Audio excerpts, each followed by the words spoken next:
सब लोग थोड़ी ज्यादा मेहनत करें और महंगाई के बीच में भी अब सरकार कहती है हम रुको हमारा तेल का दाम कम होगा तो फिर टैक्स नहीं मिलेगा तो देश कैसे चलाएंगे, सेना को कैसे तनख्वाह देंगे, सड़क कैसे बनाएंगे, एयरपोर्ट कैसे बनाएंगे। तो दोनों ही पक्ष हैं। महंगाई कम होनी चाहिए, महंगाई भी ज्यादा भी है तो मेहनत ज्यादा करो। भाई मैं भी सुबह सन्यासी होके 4 बजे से लेकर 10 बजे तक काम करता हूँ, मेरे कौन सी छोरे भूखे मर रहे हैं।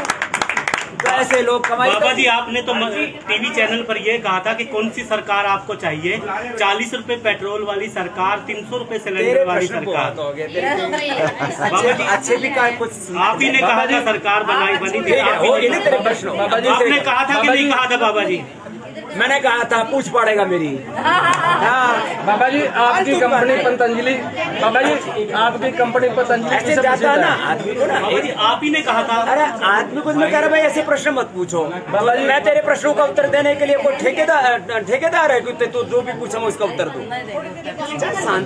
जब एक बात कह दी थोड़ा सभ्य बनना भी सीखो। आप ये बताओ एक मिनट, सभी टीवी चैनल पर आप ही की बाइट चली थी और लोगों ने विश्वास किया। मैंने दी थी और अब नहीं देता, कर ले क्या करेगा? चुप हो जा, अब आगे से पूछेगा तो ठीक नहीं। स्वामी जी बाबा जी बोल दिया ना। स्वामी जी बाबा जी आपकी कश्मीर फाइल फिल्म बनी है, काफी इतना ज्यादा उद्दंडता नहीं करनी चाहिए। तू किसी सभ्य माँ बाप की आपने औलाद जो कहा हम वही पूछ रहे हैं जो आप सब लोग। अच्छा बच्चों ये बताओ कि आपको 75-80 रुपए का पेट्रोल चाहिए कि 35 रुपए का?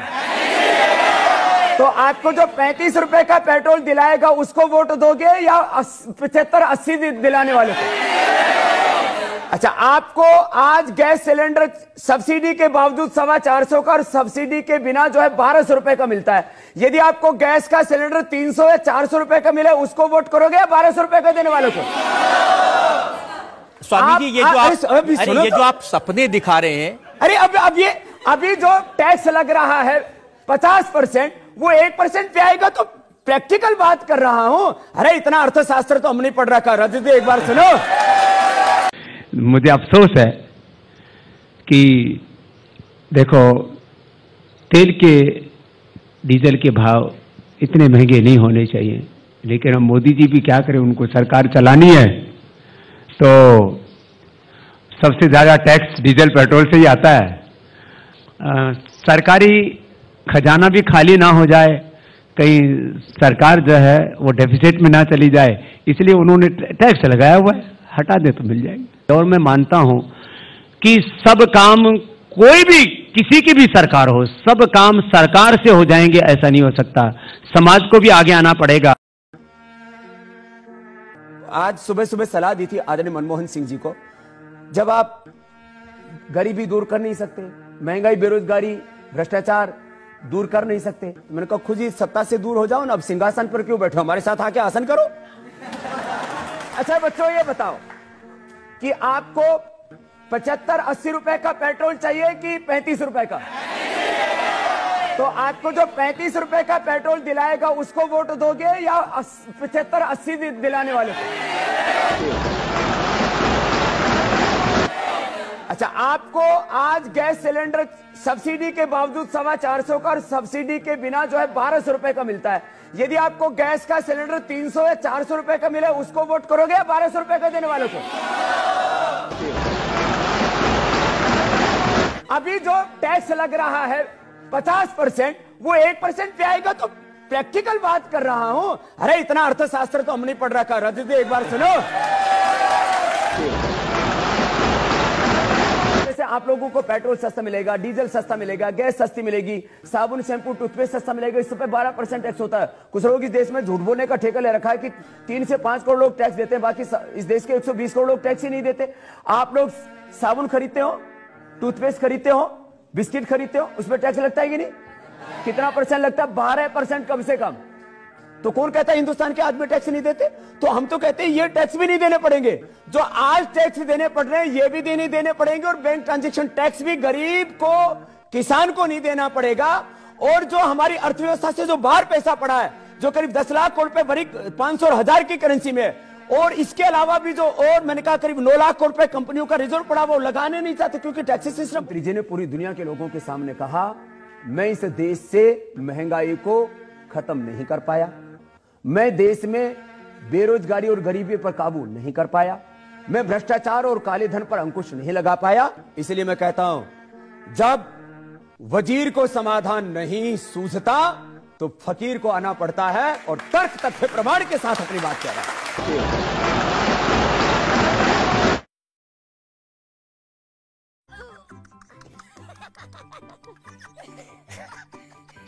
बहुत अच्छा।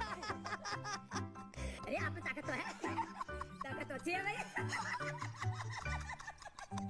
आप चीटिंग कर रहे हैं। तो मैं बराबर कर दूंगा। इसका मतलब हमारे अनु भाई बड़े स्ट्रांग है, पंगा ना। कितना खिलखिला रहे दोनों।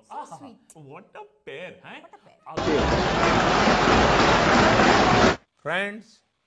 Friends who are so good talking with such energetic workers gives me also fresh energy. Thank you.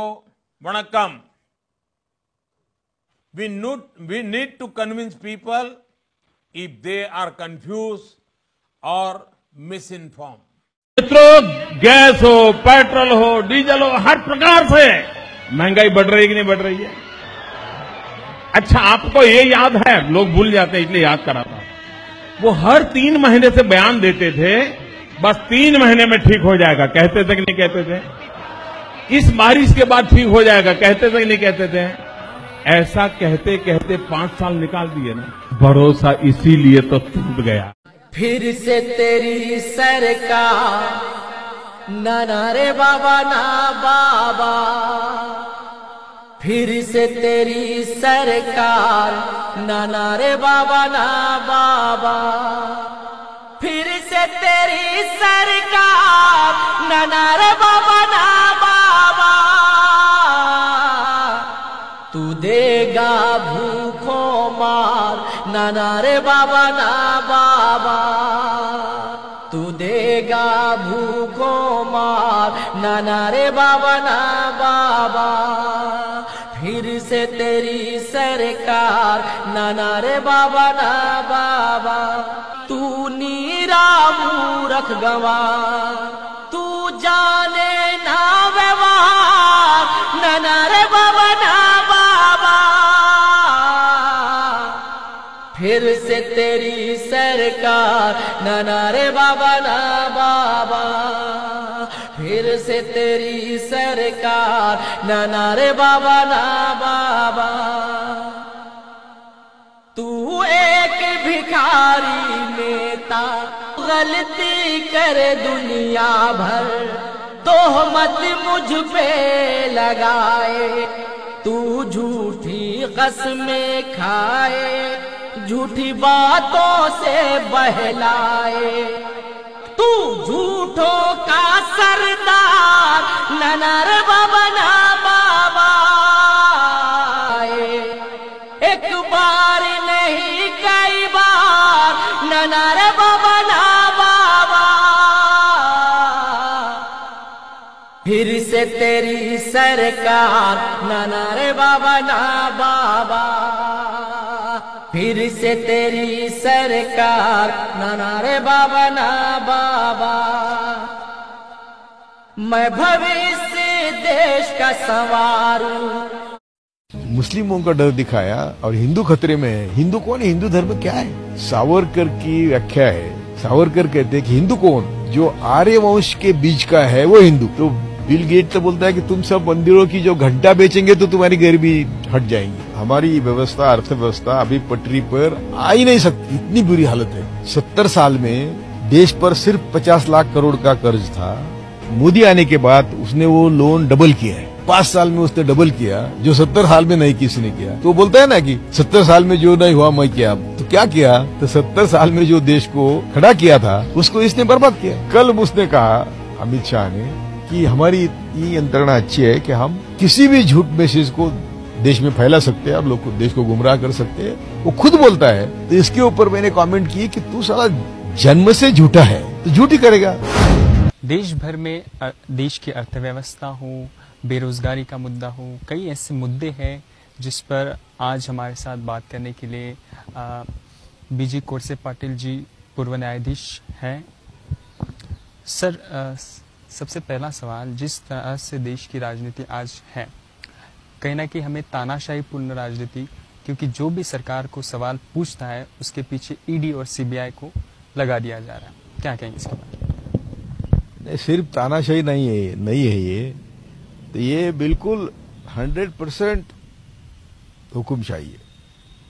ये इसलिए है कि ये हम लोगों का विचारों का सामना विचारों से नहीं कर सकते हैं, इसलिए जो भी इनके खिलाफ बोलेंगे, 2014 के पहले का भारत और 2014 के बाद का भारत, या बाबरी मस्जिद ढोने के पहले का भारत और बाबरी मस्जिद ढोने के बाद का भारत, इसमें जमीन आसमान का फर्क है।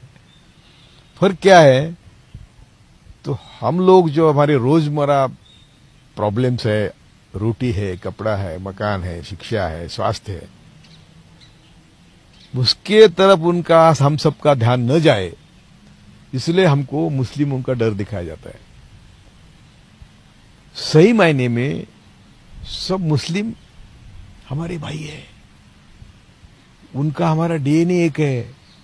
कोई प्रदेश से आया हुआ मुस्लिम यहां रहा नहीं।